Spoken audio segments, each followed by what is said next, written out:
ইয়াৰ আগতে সমাৰোহসমূহ আমাৰ 1957 চনৰ পৰাই প্ৰতি বছৰৰে আমাৰ জিলা শাখাত শিশু আইন মাতৃ সমাৰোহভাৱে পাতি অহা হৈছে। প্ৰত্যেক প্ৰাথমিক শাখাতে শিশু যুৱ আইন মাতৃ সমাৰোহ পাতি যিসকল প্ৰতিযোগী অংশগ্ৰহণ কৰি স্থানপ্ৰাপ্ত হয়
মুকুতি পাইবে হাতে হাতে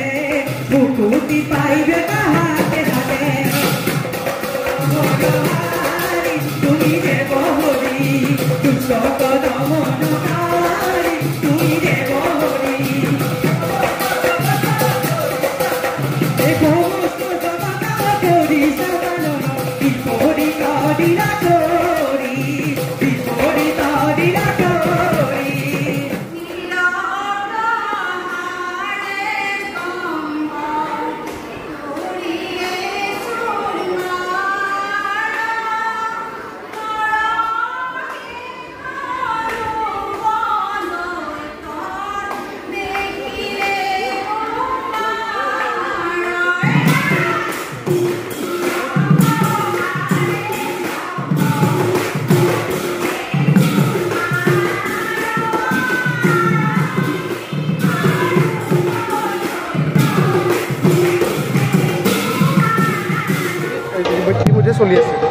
কৃষ্ণ পোনপ্ৰথমে আমি সাংবাদিক আমি সেৱা জনাইছোঁ যে আমাৰ কাৰ্বি আংলং জিলাৰ শ্ৰীমন্ত শংকৰদেৱৰ 28 সংখ্যক যি শিশু যুৱ আই মাতৃ সমাৰোহভাগী হাওৰহাট আঞ্চলিকৰ বেলগুৰি প্ৰাথমিকত অনুষ্ঠিত কৰা হৈছে। ইয়াত গুৰুজনাৰ যি আদৰ্শ সেই গুৰুজনাৰ আদৰ্শখিনিক আমি সাৰোগত কৰি ৰাখিবৰ কাৰণে ভৱিষ্যতৰ যুৱ প্ৰজন্মক যুৱক যুৱতীসকলক শিশুসকলক আইসকলক আমাৰ এই প্ৰতিভা বিকাশৰ যি প্ৰচেষ্টা শ্ৰীমন্ত শংকৰদেৱ সংঘৰ এই প্ৰচেষ্টা সদায় আমি আগুৱাই লৈ যাব বিচাৰিছোঁ। যিহেতু মানৱ জীৱনত আমি সকলোৱে ঘৰখনত সোমাই নাথাকি শিশুসকলক যুৱক যুৱতীসকলক আইসকলক আমাৰ এই প্ৰতিযোগিতাৰ মাজেদি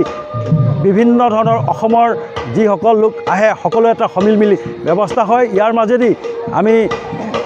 কাৰ্বি আংলং জিলাৰ লগতে ইয়াৰ পিছত 35 সংখ্যক যি সমাৰোহ হ'ব সেই সমাৰোহত অংশগ্ৰহণ কৰিবৰ কাৰণে যিসকল প্ৰতিযোগিতাত প্ৰথম স্থান পাব সেই প্ৰতিযোগীসকলক আমি তাত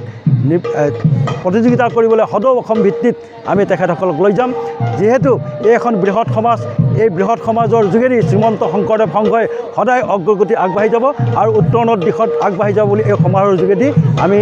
কথাখিনি কৈ আপোনাৰ সভাত সেৱা ধৰিছোঁ। আজি যি যুৱ সমাজ মানে বিশৃংখলতাৰ পৰিৱেশলৈ বেছিকৈ যোৱা দেখা পোৱা যায়, কিন্তু তাৰ এই শংকৰ সংঘৰ মাধ্যমেৰে কিদৰে শিশুসকলক আকৰ্ষণ কৰিব যে শংকৰদেৱৰ এই আদৰ্শ নীতি আদৰ্শ ল'ব লাগে? হয়, আজি যুৱ প্ৰজন্মৰ যি উশৃংখলতা সেই উশৃংখলতাক আমি ৰোধ কৰিবৰ কাৰণে শ্ৰীমন্ত শংকৰদেৱ সংঘই সদায় গুৰুজনাৰ প্ৰতি আদৰ্শ হৈ ইয়াৰ এটা সবল দৃষ্টিভংগী ৰাখিছে যে আমাৰ যি সেৱা বাহিনী এই সেৱা বাহিনীয়ে আমাৰ প্ৰমাণ যে যদিও যুৱ প্ৰজন্মৰ উশৃংখলতাৰ দিশেদি গৈছে কিন্তু শ্ৰীমন্ত শংকৰদেৱ সংঘৰ যুৱক যুৱতী আইসকলে কিন্তু উশৃংখলতাৰ মাজেদি আমি সোমোৱা নাই বুলি ভাবোঁ। ইয়াৰ প্ৰতি আকৰ্ষিত হ'বৰ কাৰণেও আমি অন্যান্য যিসকল আমাৰ জনগোষ্ঠী আছে সকলোৱেও ইয়াত ধৰ্মত অংশগ্ৰহণ কৰিছে আৰু এককভাৱে সুস্থভাৱে কৃষ্ণৰ চৰণত আগবাঢ়ি যোৱাৰ যি প্ৰচেষ্টা সেই প্ৰচেষ্টাটো গ্ৰহণ কৰিছে বুলি আমি ভাবোঁ।